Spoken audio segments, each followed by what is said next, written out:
ఓం నమ శివాయ శ్రీమాత్రే నమః. మిత్రులకి శ్రేయోభిలాషులకి అలాగే నన్ను ఇంతగా ఆదరిస్తున్న యూట్యూబ్ ప్రేక్షకులందరికీ కూడా పేరు పేరు ధన్యవాదాలు. మిత్రులారా, మీ అందరికీ కూడా పరాదేవత ఎల్లవేళలా మీతో ఉండి మీ మనోవాంఛ నెరవేర్చాలని మనస్ఫూర్తిగా కోరుకుంటున్నాను. నేను మీకు ఈ రోజున ఒక అద్భుతమైన ఉపాయం తెలియజేస్తాను. చాలామంది మిత్రులు మెయిల్స్లోనూ కామెంట్స్లోనూ రెగ్యులర్గా అడుగుతున్నారు, గురువుగారు దీపావళి వస్తుంది కదా, మేము పెద్ద పెద్ద పూజలు చేయలేము, మాకు ఏదైనా చిన్న ఉపాయం చెప్పండి అని చాలామంది మిత్రులు అడగడం జరిగింది. చాలా తేలికైంది, అందరూ ఆచరించగలిగేది ఈ ఉపాయం. నేను మీకు ఇప్పుడు దీపాన్ని వెలిగించాను. ఎవరైనా సరే ఈ ఉపాయాన్ని దీపావళి రోజున, అంటే దీపావళి అమావాస్య రోజున, మనకి ఆశ్వీజ మాసం కృష్ణపక్షం అమావాస్య రోజు, ఈ అమావాస్య సమయంలో ఎవరైతే సాయంకాలం, అంటే గోధూళి కాలం అంటారు, అంటే పూర్వం రోజుల్లో ఆవుల మందలు అంటే సాయంత్రం 5:30 నుంచి 6:30 మధ్య ప్రాంతంలో ఇంటికి వస్తూ ఉంటాయి. దాన్ని గోధూళి లగ్నం అంటారు.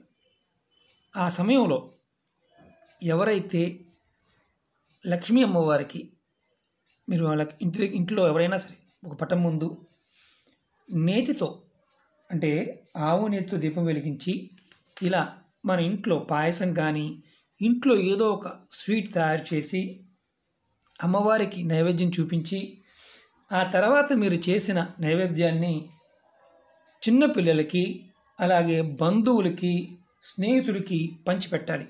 ఎక్కువగా మనం మార్వాడీల దగ్గర చూస్తూ ఉంటాం, ఆ రోజున అందరినీ పిలిచి వారు స్వీట్స్ పంచుతూ ఉంటారు. అంటే పూజ చేయిపోయిన తర్వాత అందరిని పిలుస్తారు, ఆహ్వానిస్తారు.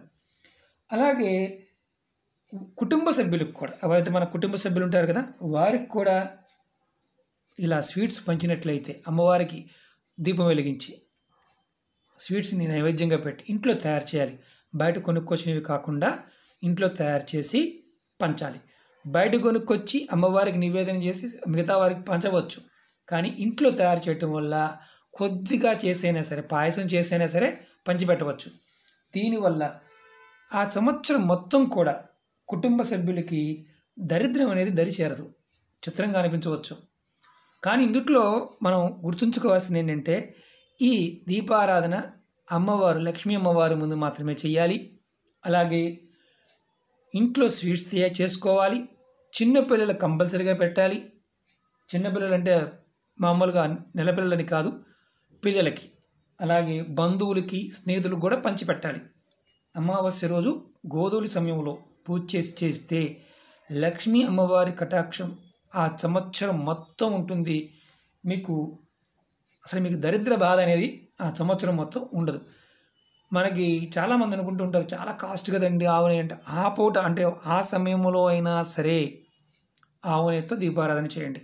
నేను మీకు నెక్స్ట్ వీడియోలో దీపాల గురించి చెప్తూ వస్తున్నాను కదా, ఆవునేతో దీపాలు వెలిగించడం వల్ల కలిగే లాభాలు, ఎలాంటి ఫలితాలు కలుగుతాయో, నెయ్యితో ఎలాంటి ఫలితాలు కలుగుతాయో మీకు తెలియజేస్తాను.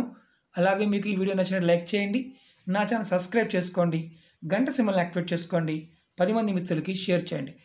మనం ఏమనుకుంటూ ఉంటామంటే, ఒక్కసారి చేస్తే పని అయిపోతుందా అని అనుమానం వస్తుంది. ప్రయత్నపూర్వకంగా, నమ్మకంగా, విశ్వాసంతో చేసి చూడండి, ఖచ్చితంగా మీకు విజయం అనేది లభిస్తుంది. మీ మనోవాంఛలన్నీ కూడా నెరవేరుతాయి. ఓకే మిత్రులారా, ఓం నమః శివాయ శ్రీమాత్రే నమః.